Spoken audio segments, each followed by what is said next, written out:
Our second reading comes from the 7th chapter of Mark, selected verses there. Please listen for God's word to us in this reading. Now, when the Pharisees and some of the scribes who had come from Jerusalem gathered around Jesus, they noticed that some of his disciples were eating with defiled hands, that is, without washing them. For the Pharisees and all the Jews do not eat unless they wash their hands, thus observing the tradition of the elders. And they did not eat anything from the market unless they wash. And there are also many other traditions that they observed, the washing of cups and pots and bronze kettles and beds. So the Pharisees and the scribes asked him, "Why do your disciples not walk according to the tradition of the elders, but eat with defiled hands?" He said to them, "Isaiah prophesied rightly about you hypocrites, as it is written, 'This people honors me with their lips, but their hearts are far from me. In vain do they worship me, teaching human precepts as doctrines. You may abandon the commandment of God and hold to human tradition.'" Then he called a crowd around and said to them, "Listen to me, for all of you, and understand. There's nothing outside a person that by going in can defile, but the things that come out are what defile. It is from within, from the human heart, that evil intentions come: sexual immorality, theft, murder, adultery, avarice, wickedness, deceit, debauchery, envy, slander, pride, folly. All these things come from within, and they defile a person." The Gospel of the Lord. Praise be to Christ. Purity codes. Now, purity codes as we know them from traditional Jewish practice of Jesus' day, and even some modern Jewish households, may strike us as modern Christians as, well, kind of odd, maybe quaint, kind of different. Some we can see as founded in good health-based practices, like the wash your hands. Other practices seem legalistic and outdated to people not deeply familiar with or steeped in Jewish culture and practices. But enforcement of purity codes in Jesus' time and place are not so dissimilar as some of our contemporary expectations. For example, expectations of cleanliness and decorum that we might have, and we have those thoughts and expectations. As I may have mentioned before, I wish I could take you with me back to a lunch I had in a Ugandan fishing village there on the shore of Lake Victoria in Central Africa. Now, before making this trip, my colleagues and I had been harshly lectured by a university travel doctor about all the protocols we must respect for this trip: what to eat and what not to eat, where to eat and where not to eat. We sat there in this equivalent of a luncheon cafe, three-sided, maybe 10 by 12, tin-roofed structure. One board sitting on two posts as a bench to sit on. Another board slightly higher, slightly in front for you as sort of a table. You could watch the fish being cooked on a piece of corrugated metal laid on top of a wood fire on the ground on the beach. No restroom to wash your hands, no hand sanitizer, no running water within miles. Before each of us was placed a metal plate with cooked plantain, looks kind of like orange mashed potatoes, and a whole cooked fish, head, body, tail, the whole fish. An ever so pleasant host presented this to us, and he expected us to eat as they would, with our God-given tools at the end of our arms, our hands and fingers. I'm not sure there was a rule that well-meaning doctor gave us that we did not break at that lunch. But oh, how I would love to go again and take you back there with me. What a wonderful experience. My point is that before we get too skeptical, we need to recognize that purity codes or some form or another continue to operate in multiple cultures, including our own. Unlike my Ugandan experience, they do this sometimes without us even being aware of them. Let's take a minute to place the text that we just read in context. We note that in Mark 6 and Mark 8, both sides of our Mark 7 text for today, we have feeding miracles. At least 5,000 plus satisfied appetites in Mark 6, followed by another 4,000 plus in Mark 8, with no hint of hand sanitizing preparation rituals before eating being enforced. It only says they divided into groups and sat in the grass.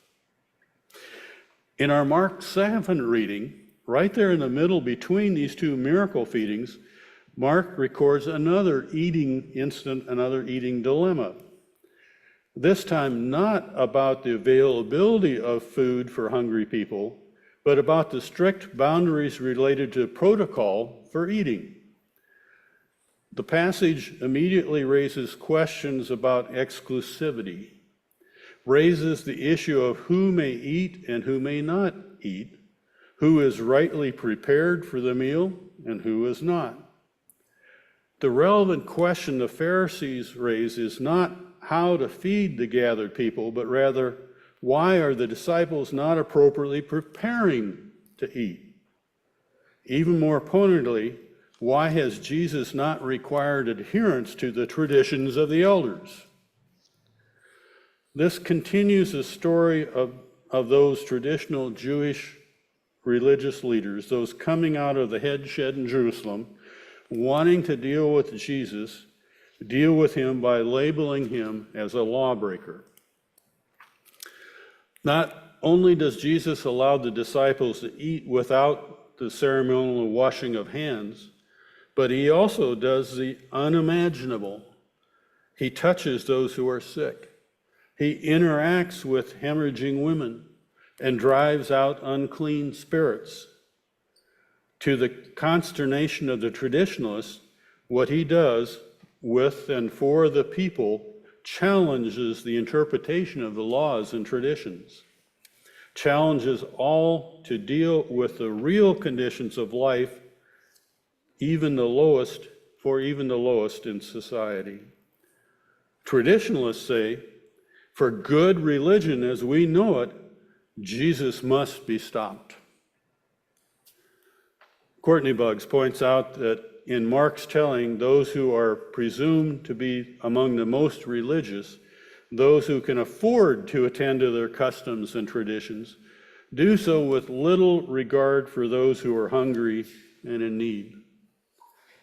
Note, Jesus does not condemn the Jewish washing practice, one of many rituals common to their faith identity. Many rituals, including food practices, help build community and reminded Jewish people of their commitment to live according to God's values. The issue is not with traditions. The issue is with the privileging of human traditions over the commands of God. So the fact that the disciples lived in a religious context of purity codes is a cultural fact and not unusual. What is unusual that the Jews saw clearly in this particular case is the insistence on purity codes was a cover-up for self-righteousness. Jesus certainly did not dismiss the traditional religious practice that had shaped him from his youth.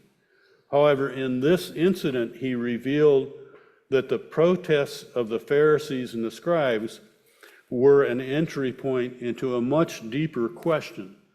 That question being, what separates a person from God?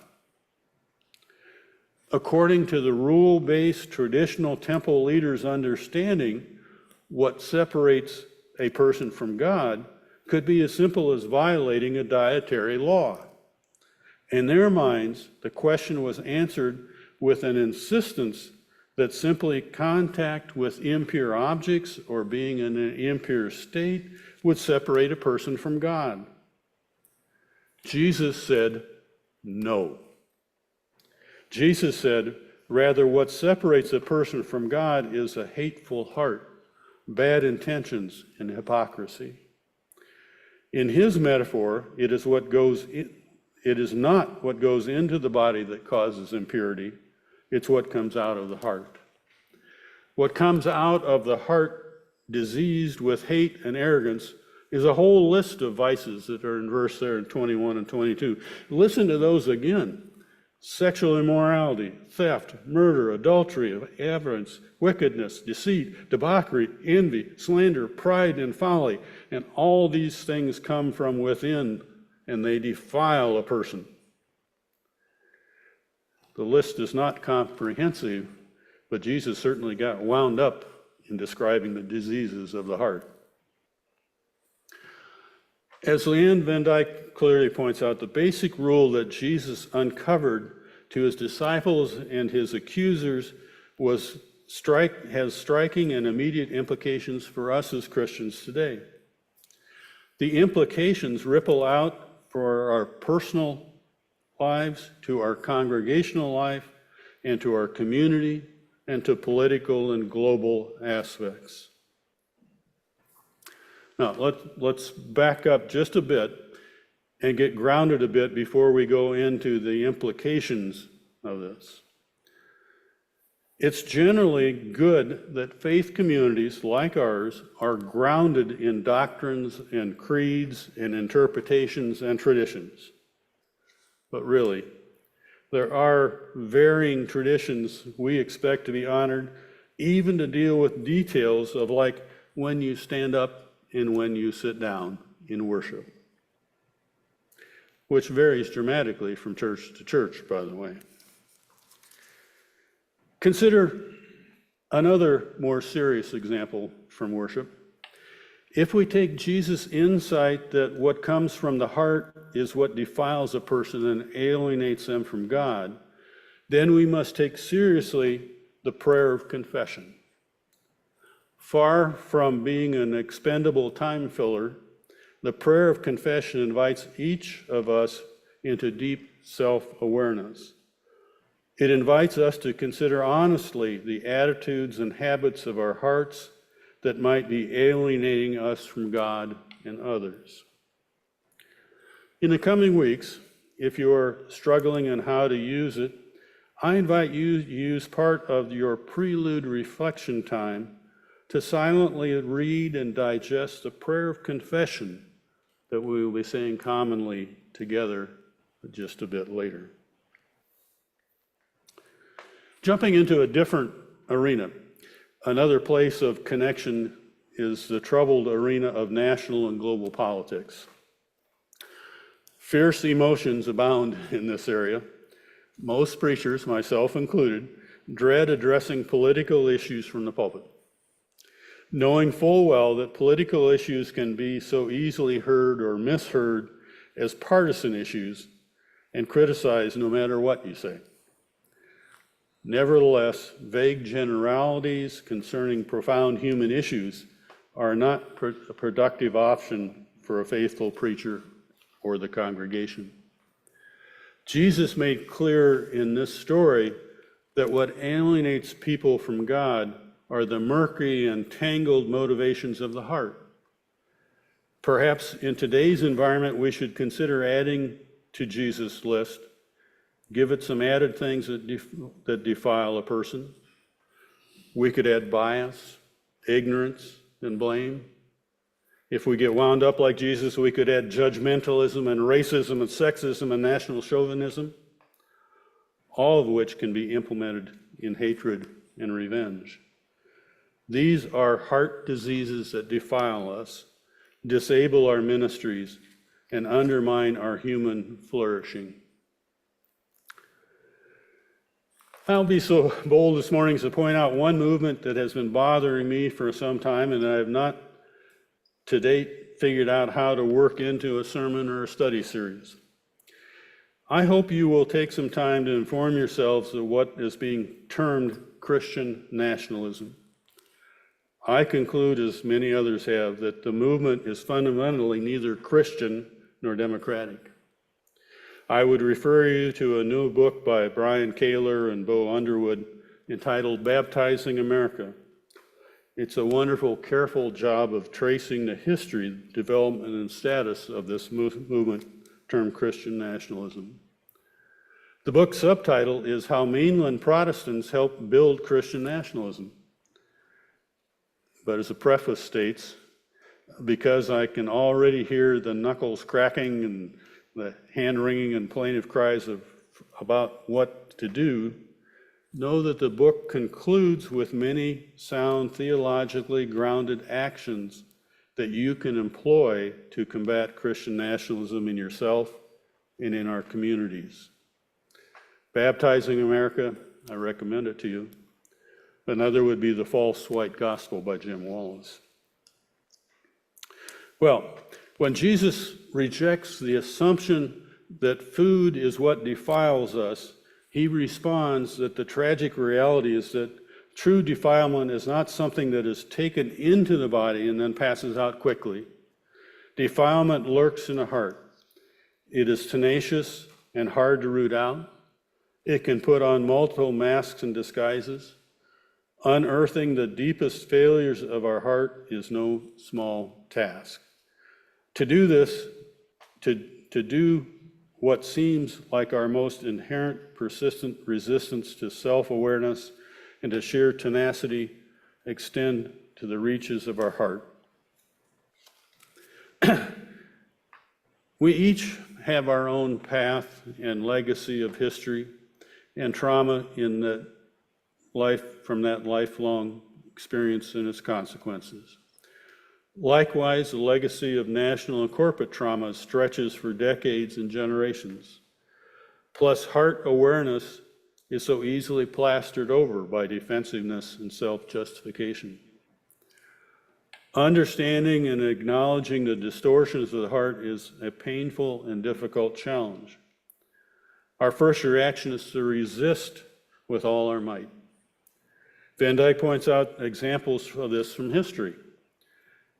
It was terribly difficult for Christian white slave owners to acknowledge the wrong of enslavement in the American South. It was painfully difficult for the architects and defenders of apartheid in South Africa to truly listen to their victims. But yet, our text from Mark 7, in its original context of dietary practices, invites all, even you and me today, to consider what actually is in our hearts that alienates us from God. As we close, please pray with me. May we understand and address our distortions of the heart when we worship together, through the elements of worship, through the words we share, like the segment of the Barman Confession coming out of the South African apartheid experience we're about to share, and through the words, like the song, Be Thou My Vision, that we will soon sing, and through the breaking of bread together, may we understand and address our own distortions of the heart. Amen. Please stand as you're able and join me in words from the Barman Confession.